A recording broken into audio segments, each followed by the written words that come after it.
नमस्कार मैत्रिणींनो, प्रेमाच्या रसोई चॅनलवर तुमचं मनापासून स्वागत। तर आज आपण रवा बेसन बर्फी करणार आहोत। तुम्हाला साहित्य सांगते। मी 1 वाटी रवा घेतलाय, अर्धी वाटी बेसन घेतले, छोटी 1 वाटी तूप घेतले, म्हणजे अर्धी वाटी तूप असलं तरी चालेल। ज्या वाटीने रवा घेतला त्या वाटीने थोडीशी विलायची पावडर, थोडे भोपळ्याच्या बिया घेतल्यात आणि थोडासा पिस्ता, थोडेसे बदाम। तर आता आणि चवीपुरतं थोडंसं मीठ टाकायचं आणि पाक करायला साखर टाकायची। मी तुम्हाला नंतर दाखवते। मी खवा टाकणार आहे, 100 ग्रॅम खवा आहे। तर आता आपण अगोदर बेसन भाजून घेऊ। हे बघा, मी अर्धी वाटी बेसन टाकले। आता ह्याच वाटीने आपल्याला साखर पण भाजून घ्यायची। आता आपण थोडंसं असं भाजून देऊ। नंतर मी थोडंसं अर्धी वाटी तूप टाकते। 5 मिनिट चांगलं भाजून द्यायचं पीठ। बारीक गॅसवरच भाजायचं। थोडंसं लालसर व्हायला लागलं का आपण त्यामध्ये रवा भाजून घेऊ। पीठ चांगलं आधी भाजून घ्यायचं। पीठ चांगलं भाजलं ना तर मग खाताना टाळूला असे चिकटत नाही, चांगले होतात। तर का आपलं थोडंसं बेसन चांगलं भाजून घेतलं का 5 मिनिट अगोदर भाजून घ्यायचं। चांगलं खमंग वास यायला लागला का आपण त्यामध्ये बघा थोडा कलर बदलायला लागलाय। आता आपण त्यामध्ये रवा टाकू। हे बघा, मी रवा टाकला। त्या रवा पण आपण बारीक गॅसवर 5 मिनिट चांगला भाजून घेऊ। चांगला खमंग होईपर्यंत भाजून घ्यायचा। मी खवा असा थोडा वितळून घेतलाय, थोडंसं तूप टाकून। तो आपण आता याच्यामध्ये टाकून चांगलं परतून घ्यायचं। खव्याने खूप छान होती बर्फी।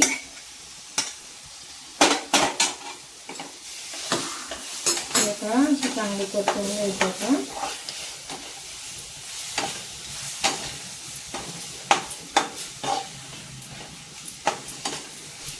असं चांगला कलर झाला पाहिजे चांगली। हे बघा, तसं त्या तलवार असं कलर येईपर्यंत चांगलं लाल जरद भाजायचं। आता आपण खाली उतरून ठेवू आणि पाक करून घेऊ। 1 तारी पाक पाहिजे आपल्याला। आता मी 1 वाटी साखर टाकली, अर्धी वाटी पाणी टाकायचं। हे बघा, अर्धी वाटी पाणी टाकायचं। साखर भिजेल ना एवढंच पाणी टाकायचं। आता आपण हे चांगलं मिक्स करू आणि 1 तारी पाक करून घेऊ। पाक झाला का आपण ताटलीवर घ्यायचा आणि गरम बघायचं। बघा, असा पाक पाहिजे आपल्याला। जास्त ताप पण नाही होऊन द्यायची। अशा पद्धतीने चिवट झाला ना लोकांचा असा पाक पाहिजे। विलायची पावडर टाकू।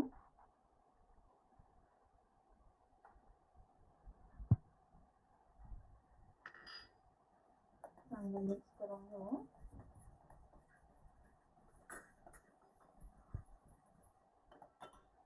आता परत आपण कढई गॅसवर ठेवायची ही।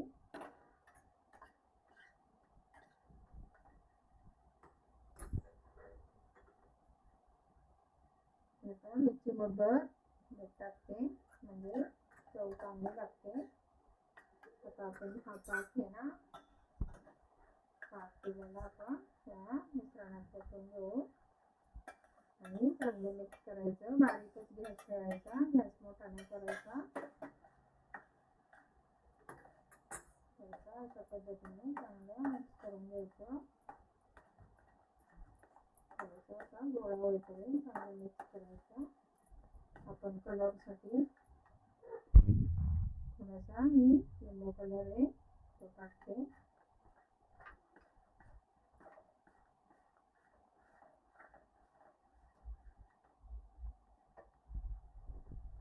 हे चांगलं शिजतंय। आता आपण थोडंसं मी 2 चमचे वाटीभर तूप घेतलं होतं। हे बघा, एवढं उरलंय, तूप पण नाही लागत जास्त। आता आपण हे चांगला गोळा होईपर्यंत परतून घ्यायचं। बाजूला सुटलं पाहिजे अशा पद्धतीने गोळा करून घ्यायचा। हे बघा असं घट्टसर गोळा करायचा कढईपासून असं बाजूला सुटायला लागलं का अजून 2 मिनटं आपण परतून घेऊ. मला एकूण 10 मिनटं लागले ताकात परतायला. मी बारीकच रवा घेतला होता, तुम्ही जाड रवा असला तरी चालेल. हे बघा किती छान रवा टेक्स्चर आले. गोळा असा ताटलीवर टाकून बघते. थोडंसं आपण थंड होऊन गोळा होता का बघायचा.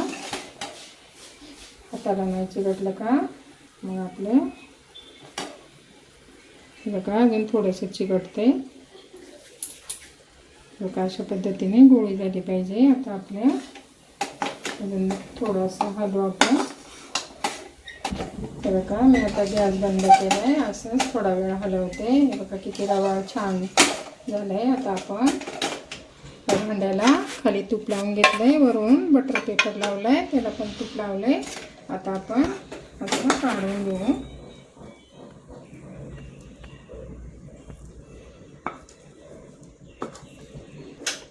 हे बघा अशा पद्धतीने सारखं करून घ्यायचं. वाटी नाही तर फुलपात्र असेल ना त्याने असं सारखं केलं तरी चालेल.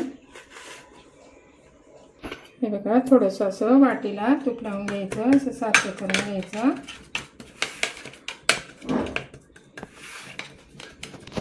हे बघा असं सारखं करून घ्यायचं वाटीने असं सगळ्या बाजूनी. आता आपण थोडेसे ड्रायफ्रूट टाकू. हे बघा मी भोपळ्याच्या बिया टाकून घेते. थोडेसे बदाम टाकायचे आणि थोडासा पिस्ता आहे, पिस्ता टाकायचा. आणि आता अर्धा तास आपण चांगलं थंड होईपर्यंत अर्धा तास 15-20 मिनटं बाहेर ठेवायचं. आणि मग आपण वड्या कापून दाखवते तुम्हाला. का अर्धा तास झाला आहे बाहेर ठेवलेली. आता चांगली कडक झाली. आता आपण कापून घेऊ. हे बघा अशा पद्धतीने कापून घ्यायचे. कडक हे बघा अशा वड्या करून घ्यायच्या.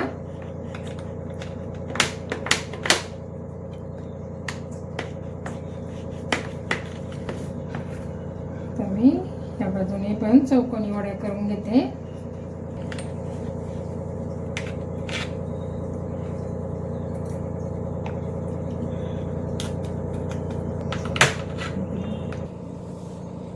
हे बघा आपल्या वड्या कापून झाल्यात. आता आपण अशी एक एक करून काढून घेऊ. हे बघा अशा झाल्यात, छान झाल्यात वड्या.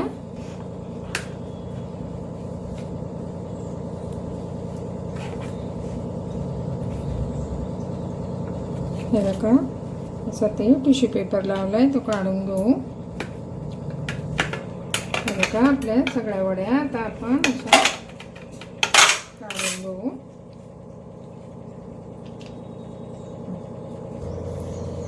बघा अशा प्रकारे आपली रवा बेसन बर्फी तयार झाली. हे बघा मी तोडून पण दाखवते, छान झाली. हे बघा अशी खुसखुशीत झाली. खवा असल्यामुळं त्याला चांगली जाळी पण पडली.